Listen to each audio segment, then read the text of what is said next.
தினமும் அவன் கூட பிறந்த தம்பியே சும்மா வம்பு இழுத்து விளையாடாம அவனுக்கு தூக்கமே வராது.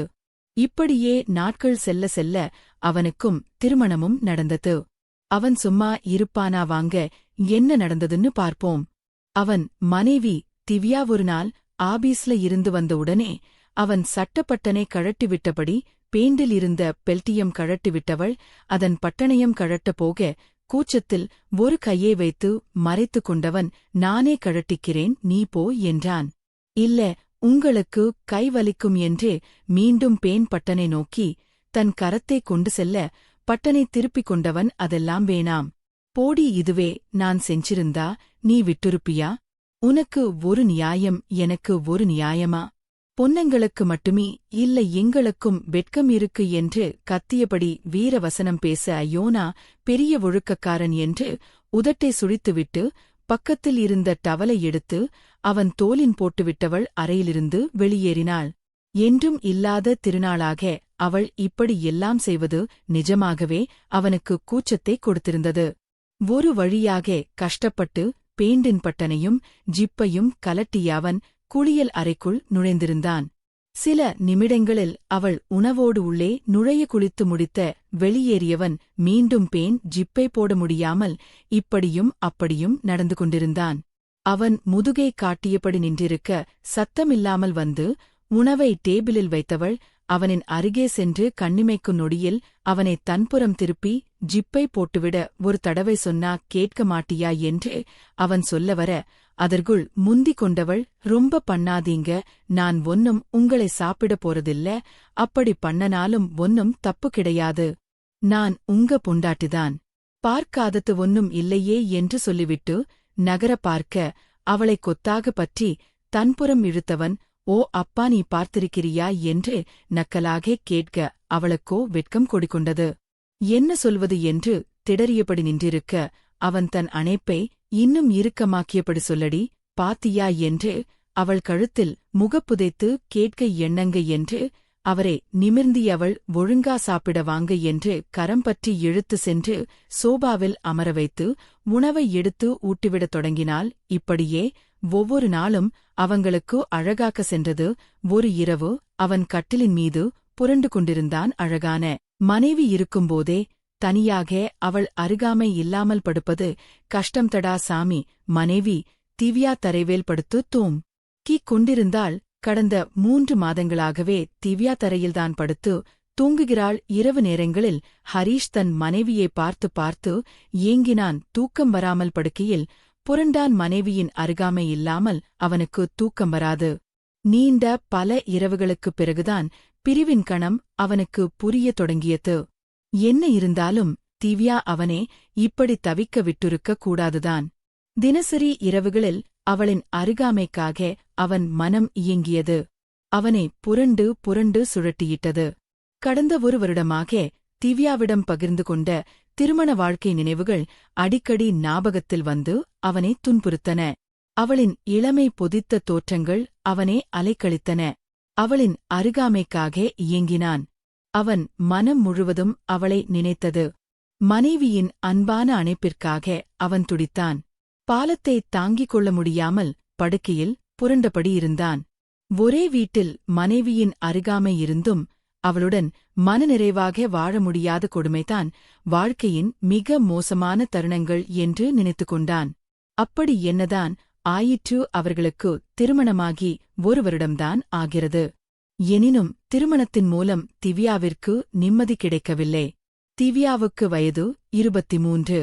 ஹரிஷிற்கு 27. கவர்மெண்ட் கல்லூரியில் படித்து பட்டம் பெற்ற திவ்யா தன்னுடைய கல்லூரி நாட்களில் பெண்களின் சுதந்திரம் பற்றி நிறைய பேச்சுப் போட்டிகளிலும் கட்டுரை போட்டிகளிலும் கலந்து கொண்டு ஏராளமான பரிசுகளை பெற்றுள்ளார்.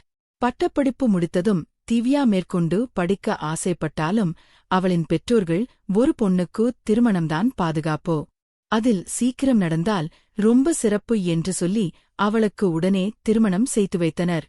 தன்னைச் சுற்றி என்ன நடக்கிறது என்று புரிவதற்குள் திவ்யாவுக்கு எல்லாமே வேகமாய் நடந்தேறின. ஒரே பெண் என்பதால் திருமணத்தை தடபுடலாக நடத்தினர். புகுந்த வீட்டில் செட்டில் ஆகும்போதுதான் திவ்யாவுக்கு பிரச்சனை முளைத்தன. தனிமையில் இருக்கும்போது ஹரிஷ் அவரிடம் அன்பாக இருந்தாலும் பல விஷயங்களில் அவனுடைய வீட்டாருடைய நடவடிக்கைகள் தாங்கவில்லை. அதை ஹரிஷிடம் எடுத்து சொன்னாலும் அதை புரிந்து கொள்ள அவன் மறுத்தான். புகுந்த வீட்டில் கணவரை தவிர அவருடைய கல்யாணம் ஆகாத தம்பி, மாமியார் சாந்தி மற்றும் மாமனார் என மொத்தம் 5 பேர். இத்தனைக்கும் சீர்வரிசைகளுடன் முறைப்படி நடந்த கல்யாணம். கணவன் ஹரிஷ் நல்லவர்தான், அழகானவர்தான், கை நிறைய சம்பளம்தான். இருப்பினும் தேனளவு சென்று வந்த பிறகு அவள் ஆசைகள் நிராசைகள் ஆயின. திவ்யாவுக்கு புகுந்த வீட்டில் சுதந்திரம் என்பதே கிடையாது. அந்த வீட்டில் எல்லாமே அவருடைய மாமியார் சாந்தி சொல்லியபடிதான் நடக்கும். வீட்டில் யார் எப்போது எழ வேண்டும், எப்போது சாப்பிட வேண்டும், எவ்வளவு செலவு செய்ய வேண்டும் என்று எல்லாவற்றையும் அவள்தான் முடிவு செய்வாள். காலை 5 மணிக்கே எழுந்து சமையலறையில் பாத்திரங்களை உருட்டி சத்தம் போட்டுக்கொண்டே வேலை செய்ய ஆரம்பித்து விடுவாள். வீட்டில் உள்ள அனைவரும் 5:30 மணிக்கெல்லாம் எழுந்துவிட வேண்டும். இல்லை என்றால் இந்த வீட்டில் ஒழுங்கி இல்லை என்று சத்தமாக பேச ஆரம்பித்து விடுவாள். அதன் பிறகு மற்றவர்களால் அந்த வீட்டில் தூங்க முடியாது. சனி ஞாயிறுகளில் கொஞ்ச நேரம் கூட அதிகமா தூங்க முடியாது. மாமியார் சாந்தி 1/2 லிட்டர் பால் வாங்கி அதை தண்ணீர் விட்டு 2 லிட்டராக ஆக்கிவிடுவாள். சாப்பாட்டுக்கு நெய் என்று 100 கிராம் வாங்கிக் கொண்டு வந்து அதை 1 மாதம் வைத்திருந்து சிக்கனமாக பரிமாறுவாள். காய்கறிகளும் அப்படித்தான். வீட்டில் யாராவது கொஞ்சம் அதிகமாக சாப்பிட்டாலும் முகம் சுழிப்பாள். அந்த வீட்டில் காலையில் பிரேக்பாஸ்ட் என்று எதுவும் கிடையாது. ஹரிஷை ஆபீஸ் அனுப்பிவிட்டு திவ்யா பாத்ரூமில் குளித்துக் கொண்டிருக்கும்போது சாந்தி அவசரமாக காபியை கலந்து மகனுக்கும் கணவருக்கும் கொடுத்துவிட்டுதானம் குடித்துவிடுவாள். திவ்யாவே 1 கப் காபி குடிக்கிறியா என்று கூட கேட்க மாட்டாள். இது திவ்யாவுக்கு மிகுந்த வருத்தமாக இருந்தது. குளித்துவிட்டு வந்தவுடன் ஏராளமாக பசிக்கும். ஆனால் சாந்தி முதலில் கணவருக்கும் மகனுக்கும் சாப்பாடு போட்டு வைப்பாள். அவர்கள் சாப்பிட்ட பிறகுதான் வீட்டில் மற்ற பெண்கள் சாப்பிட வேண்டும். அதுவரை கடும் பட்டினிதான். புதிதாக திருமணமாகி வரும் பெண்கள் பட்டினியால் அவதிப்படுவதை போன்ற ஒரு கொடுமை இந்த உலகத்தில் வேறு எதுவுமே கிடையாது என்று நினைத்து திவ்யா வேதனைப்படாத நாட்களே கிடையாது. இவை எல்லா கொடுமைகளையும் தாண்டி திவ்யா பொங்கி எழுந்து அவள் தன் கணவருடன் நினைத்த போதெல்லாம் மனநிறைவாக இருக்க முடியவில்லை என்பதால்தான். வீடு சொந்த வீடு. அதில் 2 பெட்ரூம்களும் 1 ஹாலம். மாமனார் மாமியாருக்கு ஒரு பெரிய பெட்ரூம். அதில் மட்டும்தான் அட்டாட்டு பாத்ரூம் இருக்கிறது. வீட்டுக்கு வந்த புதிதில் திவ்யாவுக்கு இது பெரிய பிரச்சனையாக இருந்தது. கணவருடன் தனிப்பட்ட நேரத்திற்கு பிறகு சுத்தமாக்கிக் கொள்ள வீட்டின் ஹாலைக் கடந்து சென்றுதான் காமன் பாத்ரூமில் அவள் செல்ல வேண்டும். ஹாலில் அவனுடைய தம்பி படுத்துக் கொண்டிருப்பான். தினமும் ராத்திரி அவனை தாண்டிக் கொண்டு பாத்ரூம் செல்ல திவ்யாவுக்கு சங்கடமாக இருந்தது. அதனால் ஹரிஷிடம் பாத்ரூம் உள்ள மாமனாரின் பெட்ரூமுக்கு மாற்றிக் கொண்டு செல்ல அடம்பிடித்தாள். ஆனால் மாமியார் சாந்தி அதற்கு சம்மதிக்கவே இல்லை. வயசானவர்களுக்கு அட்டாட் பாத்ரூம் தேவை. உங்களுக்கு இப்பொழுது இவ்வளவு வசதி வேண்டுமா என்று தினமும் குத்தி காட்டி பேசுவாள். அது மட்டுமல்லாமல் கொஞ்சம் கூட விவஸ்தை இல்லாமல் அவ்வளவு அவசரம் என்றால் துணியால் துடைத்துக் கொண்டு தூங்கலாமே என்று பேசினாள். அதைக் கேட்ட திவ்யா பயங்கர கடுப்பாகிவிட்டாள். நிறைய யோசித்துப் பார்த்தாள். பிறகு ஹரிஷுக்கு தடை விதிப்பது என்று முடிவு செய்தால் அவளிடம் பேசாமல் இருந்தால் தன்னால் வழிக்கு வந்துவிடுவான் என்று கணக்கு போட்டாள். ஹரிஷிடம் நம் வீட்டிற்கு பக்கத்திலேயே சின்னதாக வேறு ஒரு வீடு பாருங்கள். அங்கு நாம் சுதந்திரமாக இருக்கலாம். தேவையானால் நீங்கள் தினமும் பெற்றோருடன் இருந்துவிட்டு படுத்துக்கொள்ள மட்டும் நம் வீட்டுக்கு வாருங்கள். அதுவரை நான் தரையில்தான் தூங்குவேன். அதுவரை நான் கோபமாகத்தான் இருப்பேன் என்று சொல்லி அவனை கடந்த 3 மாதங்களாக தவிக்க விட்டுவிட்டார். இதுதான் நடந்த கதை. இப்போது அவள் போட்ட கணக்கு நன்றாகவே வேலை செய்தது. ஹரிஷ் வேற வழி இல்லாமல் அலைந்து வீட்டுக்கு பின்புற தெருவில் மாடியில் சிங்கிள் பெட்ரூம் கிச்சனுடன் வாடகையில் ஒரு வீடு பார்த்து உடனே அட்வான்ஸ் கொடுத்தான். அந்த வீட்டுக்கு பால் காய்ச்சிய அன்று இரவுதான் திவ்யா மனநிறைவுடன் இருந்தாள். இப்போது திவ்யா நிம்மதியாக தனது வாழ்க்கையை நடத்த ஆரம்பித்தாள். சிறிய வீடாக இருந்தாலும் அங்கே இருந்த அமைதியும் தனிமையும் அவளுக்கு பெரிய சந்தோஷமாக இருந்தது. ஹரிஷுக்கும் நாளடைவில் மனைவியின் மனநிலையை புரிந்து கொள்ள ஆரம்பித்தான். தினமும் ஆபீஸ் முடித்து முதலில் பெற்றோரிடம் சென்று அவர்களுடன் சிறிது நேரம் செலவழித்து அதன் பிறகுதான் தனது வீட்டிற்கு வருவான்.